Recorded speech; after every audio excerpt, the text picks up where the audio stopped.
vjen të tillë. Jo vetëm në zonën tonë, por dhe në Shqipëri, sepse është monumenti i luftës së parë botërore. Është i viteve 1914 dhe 1918. Duhet të ndërtuar nga ushtria italiane, është betonarme. Unë numrova, sepse nga afër është hera e dytë që vi dhe e shoh, dhe numrova 30 gryka zjarri sipër dhe 30 gryka zjarri poshtë, pra 60 pushkatarë të vendosur. Mitralozat duhet ishin vendosur në 3 kullat. Ka formën e një këndi, i cili kontrollon jo vetëm pjesën ballore të rrugës, të fushës, por në pjesën tjetër, siç do ta shohim edhe nga kamera, kontrollon edhe pjesën e rrugës. Ushtria italiane ka ndërtuar për kontrollin e rrugës, natyrisht që duhet të thasur rreth të tjerë, por që nuk i kanë rezistuar to, sepse siç e tham edhe pak më parë atje ku ishim në zona e Urës, lumi Vjos, do të jo më shumë se 2 kilometra prej këtij bunkeri që ku jemi ne, ishte vija e frontit. Për te ishin ushtrit austro-hungareze. Dhe nuk e di pse është prishur pjesa tjetër. Ndoshta betoni është marrë shkyrë dhe shpërdorur për ndërtime të tjera nga vendasit në periudha ndryshme, ndoshta është dëmtuar nga loditjet e artillerisë austro-hungareze që e rrihte të zonë. Shiko, mi që jemi këtu elitë sa për, jo vetëm për kulturë historike, po vetë monumenti na sugjeron. Si tush, ti si historia na thuj për shkaqet e luftës parë botërore. Shkup. Lufta e parë botërore ishte përplasja më e ashpër, më e madhe dhe një përplasje totale midis 6 superfuqive të Europës. 3 fuqive të bllokut qendror, Italisë, Austro-Hungarisë dhe Gjermanisë, dhe 3 fuqive të Antantës, Francës, Britanisë dhe Rusisë.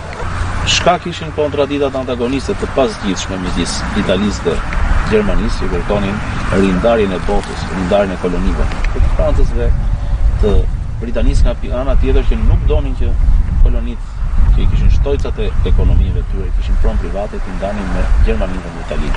Megjithatë, dhe 2 fuqit që përplaseshin dhe kishin rivalitet për Ballkanin, ose siç po quhet tashti për Europën juglindore, Austro-Hungaria dhe Rusia, preferuan t'i atashohen secilit blok.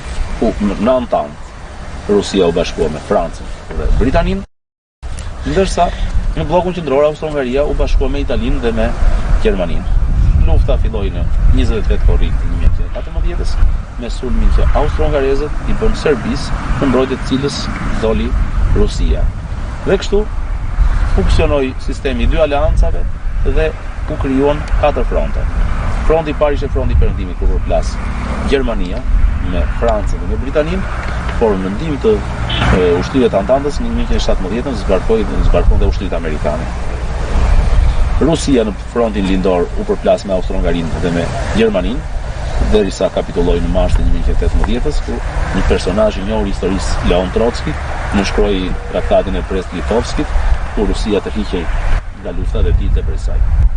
Fronti qendror, ku u përplas Italia, e cila në bazë të traktatit të fshehtë të Londrës së 26 prillit 1915 doli nga Antanta, nga blloku qendror dhe u bashkua Antantës, se në rast fitore të Antantës me bllokun qendror, Britania dhe Franca me Rusinë i ofron Italisë ish-kolonitë, një pjesë të ish-kolonive gjermane në Afrikë dhe gjithë bregdetin e Adriatikut.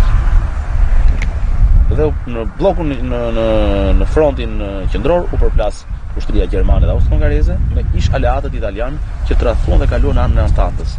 Pastaj kemi edhe frontin e Ballkanit, ku kemi një rrëmuj të madhe shtetesh dhe fuqish. Për shembull, Turqia dhe Bullgaria u bashkuan me bllokun qendror dhe luftuan kundër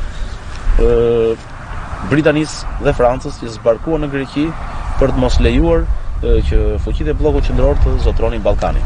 Nga ana tjetër, Italia zbarkoi në zonën e Vlorës, Tepelenës, Gjirokastrës dhe u vendos me shpejtësi duke ndalur përparimin austro-hungarez me lumin Vjos. Vija ka qenë Vjos, Berat. Dhe kemi kapitullimin serb, malazez të Rumanisë, por ky është një kapitull tjetër. Por ish aleatët italian dhe austro-hungares u përplas me njëri tjetrin përgjatë vijës Vjos-Berat dhe pikërisht ajo që është e rëndësishme që t'u shpjegojmë teleshikuesve është se në frontin e Ballkanit këto dy superfuqitë e Europës u përplasën ushtarakisht në këtë pjesë të territorit të vendit tonë.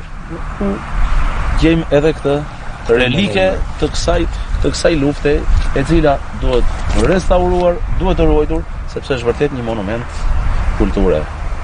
Hapërsisht ajo pas disa vitesh mbush 100 vjetorin dhe kjo i ashton vlerat.